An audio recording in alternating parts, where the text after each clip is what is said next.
Good morning and welcome back to the One Celtic Fans View. Yes, we are still all disappointed, and if this is the game that cost us the league, well, so be it. Brendan Rodgers did an interview for Celtic TV yesterday, and you've got to say the whole 2 minutes of it was just waffle. They then rolled out the one and only Joe Hart. Why wasn't Callum McGregor or someone that knows what and has been at Celtic for longer than Joe Hart? Because let's face it, at these times, you want the players out that know what it means to win and lose for Celtic. Well, disappointed in the question. Disappointed We in the nearly question. managed to walk away with 3 points with the game that we didn't play particularly well, but I think conceding the late goal only highlights that it wasn't a great performance and we probably didn't deserve the win. Yeah, you didn't deserve the win, and I did say during the game, I said there's two Joe Harts. There's the one that has the absolutely good goalkeeper on his one shoulder, and then there's got the devil goalkeeper on the other one. And it just depends which one flaps about at certain points of the game. Generally, it's the good goalkeeper, but he does have it in his locker to have a bit of a bloomer. Was he to blame for the goal going in at the back post? Was Bernabe just 100% to blame for that? Tell me what your thoughts are in the comments Now, do you share section. the manager's assessment that perhaps that's a mindset and that the attitude or the aggressiveness has to be greater, especially in the later stages? Perhaps a little too passive? He's the manager, that's what he sees. Wow. He's the manager, and that's what he sees. This is a man who's had 75 caps for England. This is a man who's had 75 caps for England, played at the highest level in Europe and in England. And he says that's what the manager sees.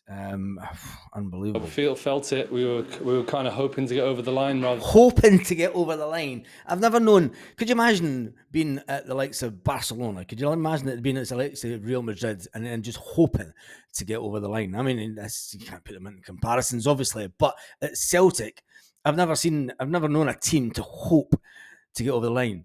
When you think back to the late great Tommy Burns and Tommy Burns' team, and when they were up against Walter Smith and co at the time, they never hoped to get over the line. They battled and battled and battled every minute, and at the end of the day, it was draws that stopped Tommy Burns winning the league one season, and it was draws that stopped Tommy Burns winning the league that season.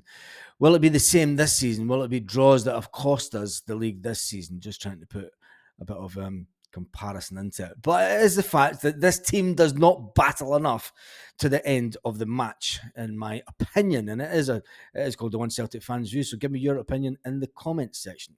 Rather than dictating the game, the tempo, it wasn't there in the last probably 20 minutes, which is the business end of the match where we expect to dominate. But we didn't today, and Kilmarnock stayed in it and got the result. Kilmarnock stayed in it and got the result. Yes, we all know that they got the result. What is it about Celtic Park and the team at Celtic Park? I have been speaking about this for the past couple of weeks. There seems to be a fear factor, not for other teams at Celtic Park. There seems to be a fear factor for some of our younger players. They just don't get it. They don't get the mentality, and it's come down to mentality. It has. They don't get this mentality where it is you must win.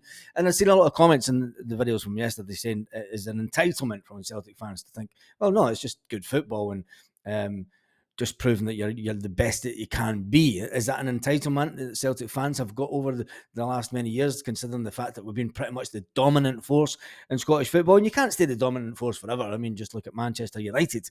They were pretty much the dominant force for 10 to 15 years under Alex Ferguson, and they've slipped away. But I can't see us slipping down to the table, down to fifth position like we were in the 1990s. I don't see that happening, but we have given them the biggest chance that they will ever get to win the league and win a big pot of gold. Never mind a pot of cash. It's a pot of gold at the end of this season.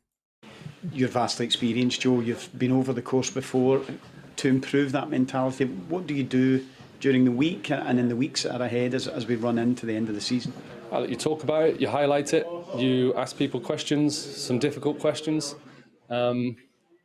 and see what answers people are going to give.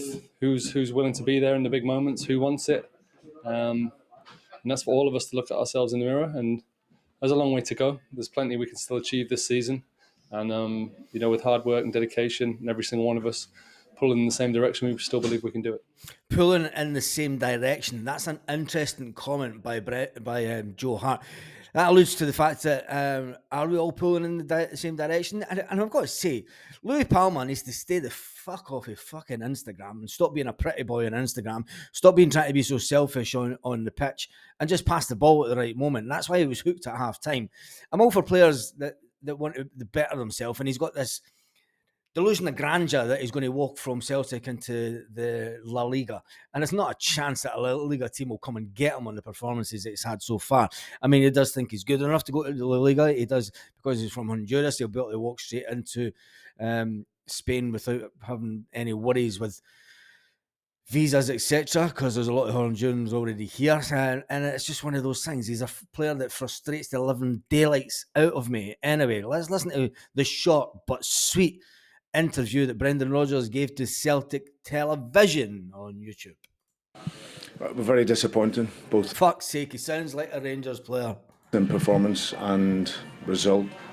It looked like we were going to get away with a good result, but a poor performance, and by the end we got away with neither. So, very disappointing. What do you put that down to, Brendan? In the first half, there were moments, and I believe you deserved to go in ahead at half time, but it seemed a kind of nervy response in the last 20 minutes or so. We just lacked that authority with the ball. We're under no great pressure. We just complicated the game and our build-up. We're under no great pressure and we complicated the game. We complicated the game by passing backwards. We've got defenders that would rather pass side to side to them rather than passing the ball through to maybe a holding midfield player like Callum McGregor, who can turn and run forward with the ball. Maybe the fact that Tomoki Awata is bound to be sitting on the bench saying, what the fuck do I have to do to get into this team? Push Callum McGregor forward. You're playing a striker in a midfield role. Play for 3-5-2. If you're going to change it and you want to block up the midfield, change to a 3-5-2 formation, Brendan. We've been spouting this on this channel for long enough. Maybe it's time that you actually try it. The whole diamond thing in midfield is null and void when it comes to the low block. It's not fucking low block. It is anti-football. And if you go to the comment, the community tab, and read a post that was put up in the community tab. I've not even checked it to see if there's any comments, but go to the community tab after this video and check out that. And it talks about the way that players are getting the football trained out of them, he reckons. Through the pitch from behind, we end up playing backwards and sideways too much whenever you got to have that authority, composure to play forward. And then once you do that and get through, then we get into some good areas. But you're the one that trains them to do this, Brendan. You're the one that passing back and everything. But you've got to stand at the side of the pitch. You've got to stand at the side of the pitch. And what happened to the wolf whistle that you could do when the first time that you're here? You used to make so much noise that everyone in the stadium could hear you whistle and shout commands to the players.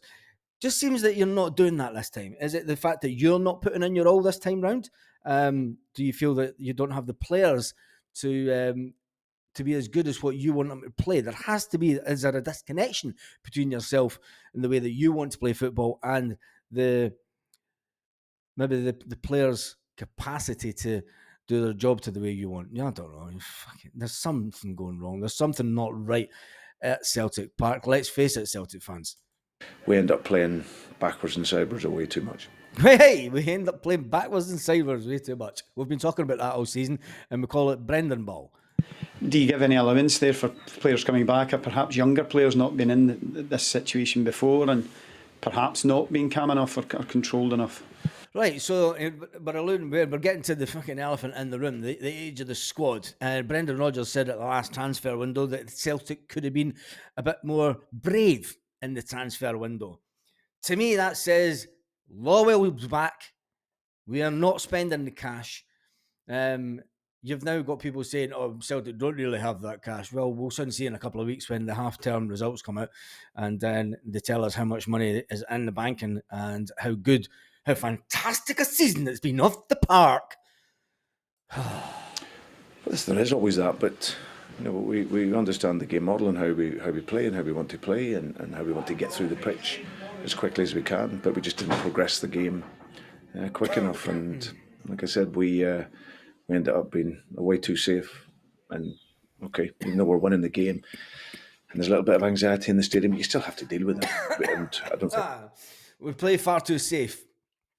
That's exactly what the post in the comment in the community tab talks about. I need to go back and read it this morning again. I got sent it yesterday afternoon, and I thought it would share it with everyone on the channel. We dealt with that well enough. And when you do that and you're still only at 1-0, and I've said it a whole host of times, it's not as if it's the first time we'd have it Sherlock. on a number of occasions where you go into that last period and you're only 1-0, then you give yourself a problem.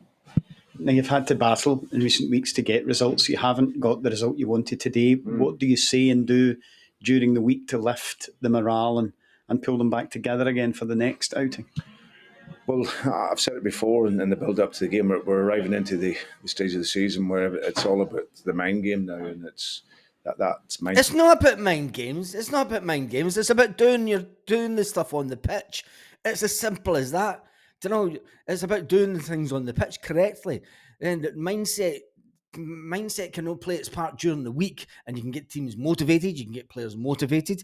The first time that you were here, I'm sure you got a motivational coaching to get all the players' heads in the right place. Matt O'Reilly, he speaks to some guru in India or whatever. He's got his own mindset coach. Brendan Rodgers is just making up excuses now. Sorry, I've wanted to back him so much this season. I have put my faith in him as a manager. I thought, he can turn it around. But is it the fact that the squad is too young? We don't have any experienced players.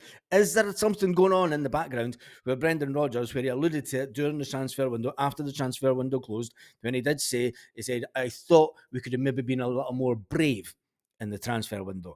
In other words, we could have spent that 5 or 6 million to get in a striker that would bang in goals every single week. Instead, we go out and get a loan in Adam Ida. Mindset is key. So we'll go away and analyse the performance today. It was nowhere near the level that what we would want. And then we have to bring ourselves together again, analyse after analysis, work on the training field. We've got a good week now to prepare. We need to go away and analyse it, and then we need to analyse the analysis. What the fuck are you talking about, Brendan? What the fuck are you talking about? We need to go away and analyse it, and then we need to analyse the analysis. Fuck me.